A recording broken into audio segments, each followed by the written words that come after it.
In this video, we're going to play around with some buttons. It's kind of like a challenge, but it's also a tutorial. So basically what I want to do is I want to create some buttons in HTML and CSS, and I want to use CSS3 to make them behave and look cool, kind of modern, and make it do things that you wouldn't normally be able to do with just plain HTML and just CSS 2.1.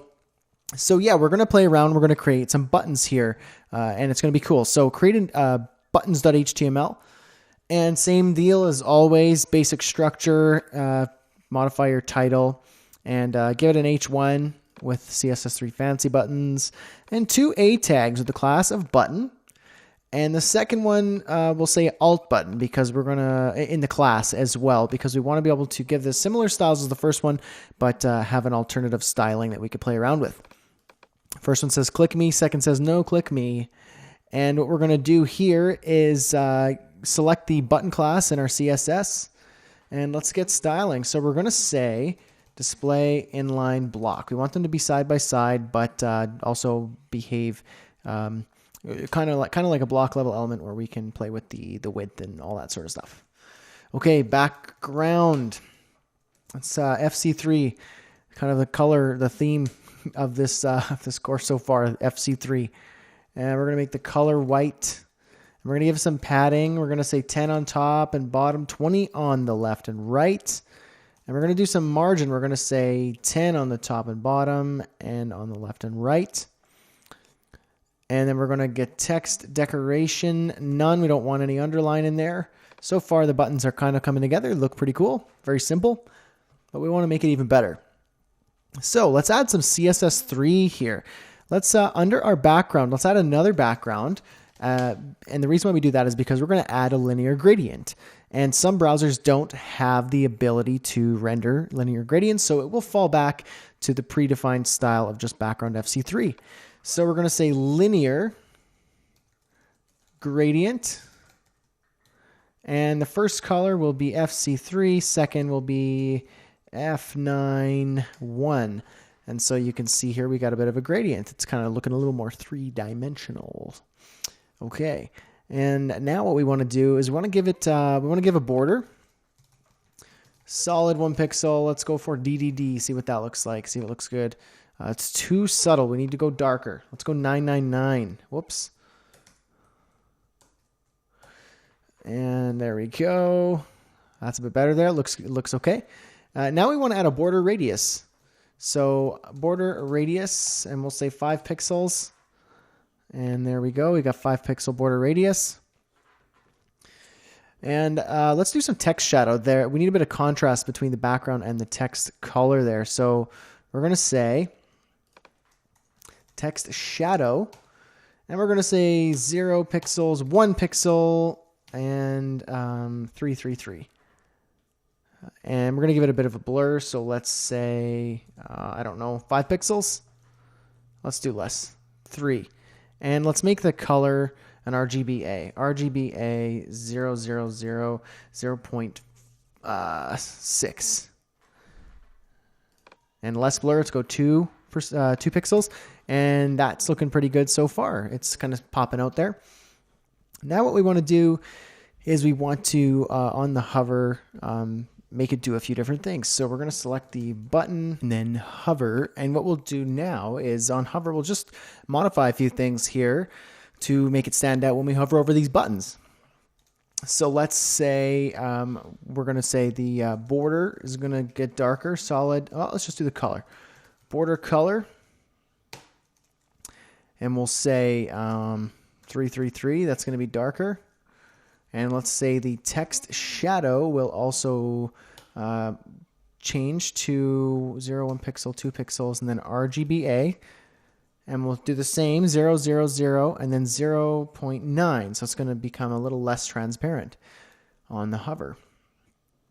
And then what we'll do is we'll modify that, that background.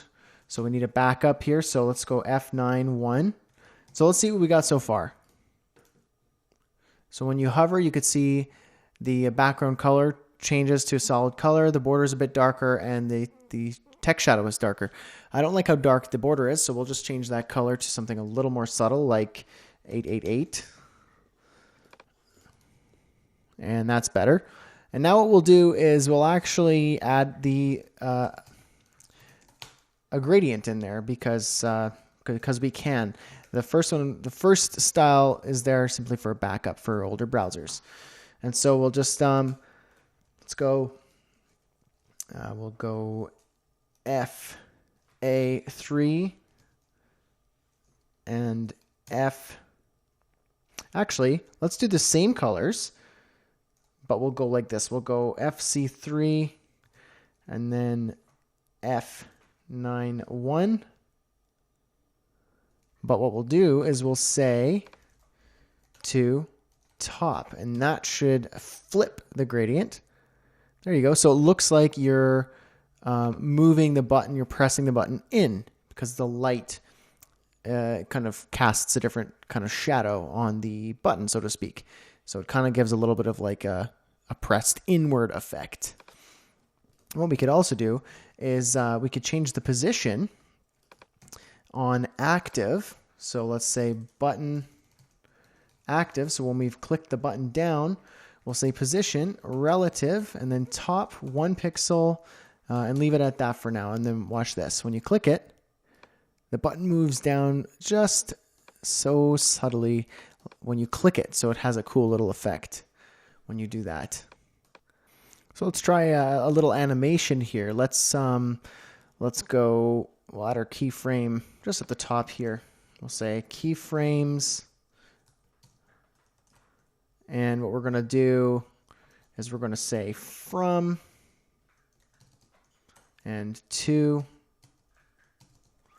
And at the very beginning of the animation, let's do the padding. We'll say padding. We're going to say 10 pixels and 20 pixels. To padding. And we'll say 15 pixels to 30 pixels. And now we need to go down to our button. And on hover, we will say animation name. Oh, and we forgot to add a name to our keyframes up here. We'll say button animation. This will be button animation. And animation duration, let's say it's going to last 4 seconds. And let's check it out. So you could see slowly that button, maybe a little too slow. What if we made that last 1 second? There we go. But it jumps back in, so I don't want it to do that. I want it to stop at the last frame. You just use the animation fill mode, and you just say forwards. And that should stop it at the last frame. So let's just double check. There you go.